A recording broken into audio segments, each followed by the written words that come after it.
Welcome to our channel Educational BRK. Let us begin. आज आपण पाहणार आहोत Newton's law of there are motion. 3 laws of motion given by Newton's. तर त्याआधी आपण एक एक्झाम्पल घेऊ. पहा, एक तुम्हाला इथे दिसते पहा, ग्लास घेतलेला आहे, सँड भरलेली आहे त्याच्यामध्ये, आणि एक कार्डबोर्ड ठेवलेला आहे आणि एक कॉइन ठेवलेला आहे त्याच्यावर. अँड पूर्ण फिल नाही केलेले आहे सँड, तर थोडीशी ही मोकळी जागा आहे.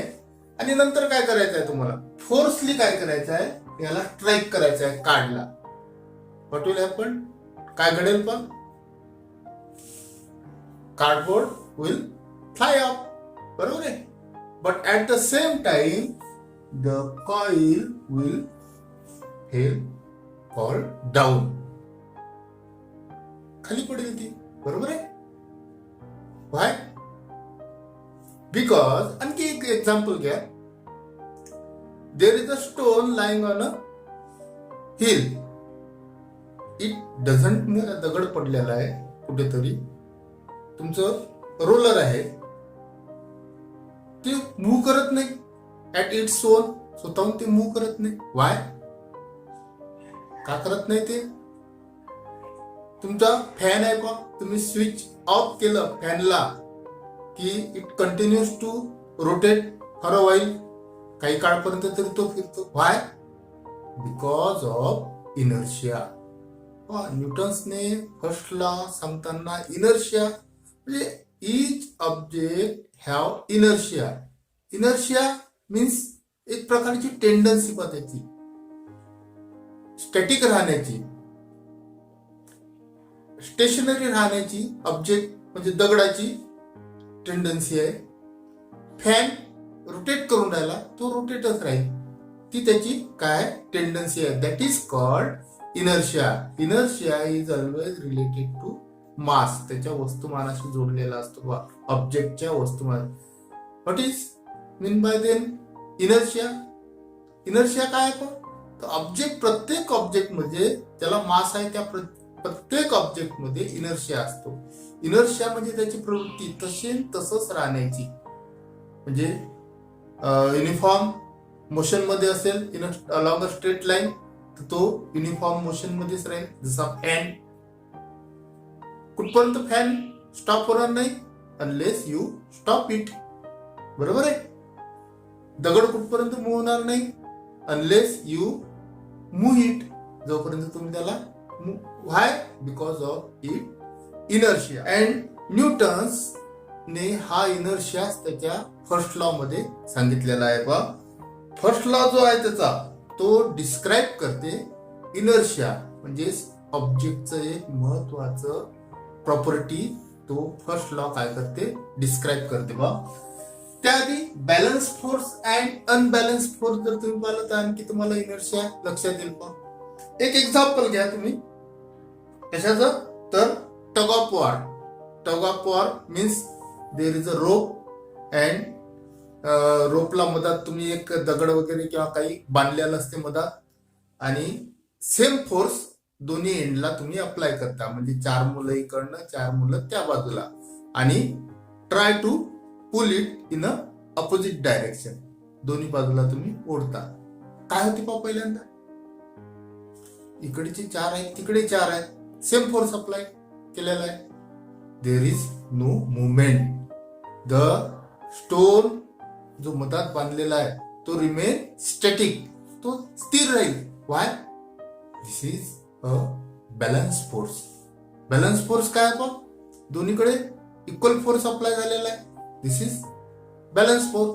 There is no movement. आता काय करायचं बघा, सम एक्स्ट्रा फोर्स ऍड करा एका साइडला.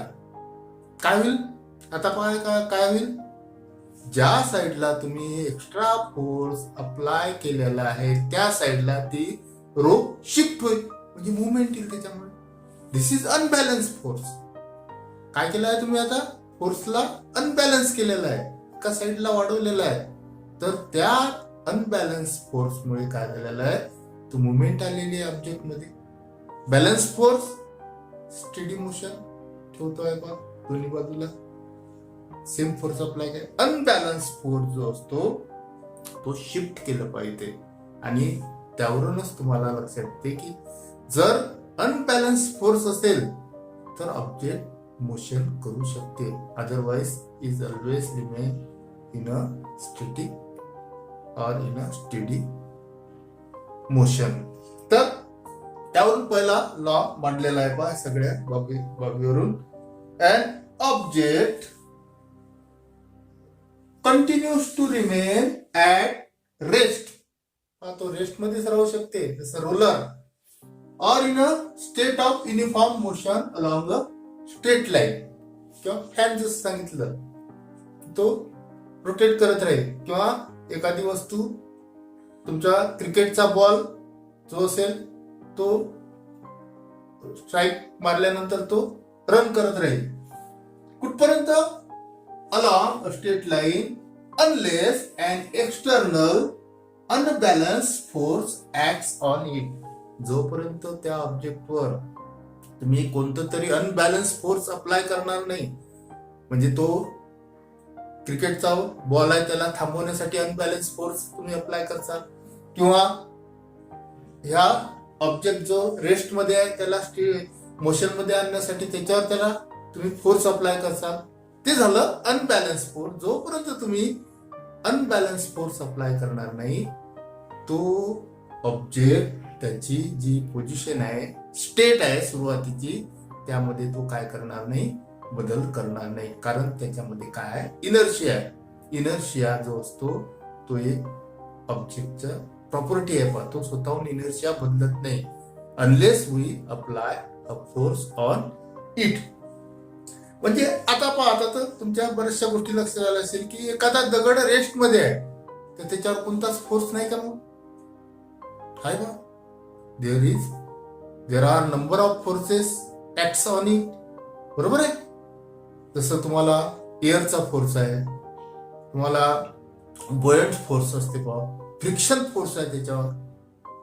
But why does it not move, का मूव्ह होत नाही तो, तर हे सगळे जे फोर्स असतात पहा, एक दगड पडलेला आहे इतके फोर्स जर त्याच्यावर आहे तर तो का मूव्ह होत नाही, तर सगळे फोर्स जे असतात ते एकमेकाचा जो इफेक्ट आहे तो कॅन्सल करतात म्हणून तो रेस्ट मध्ये राहतो. जसं दोरी ओढली तुम्ही दोन्ही बाजूने, दोरी हरली नाही सुरुवातीला, चार चार दोन्ही बाजूला लावली का, तर एकमेकांचं फोर्स जो होता तो कॅन्सल केला त्यामुळे तो स्टेडी राहिला. इथे स्टोन सुद्धा पडलेला स्टेडी राहील. Y, all the net force will cancel each other. बरोबर आहे की नाही. आणि जर असं नाही झालं तर मुवमेंट जर आली तर अनबॅलन्स फोर्स त्याच्यावर अप्लाय झाला असावा. These are the all things stated in the first law of motion. म्हणजे अनबॅलन्स फोर्स शिवाय तुम्ही कोणत्याही ऑब्जेक्टला काय करू शकत नाही, तिची स्टेट बदलू शकत नाही.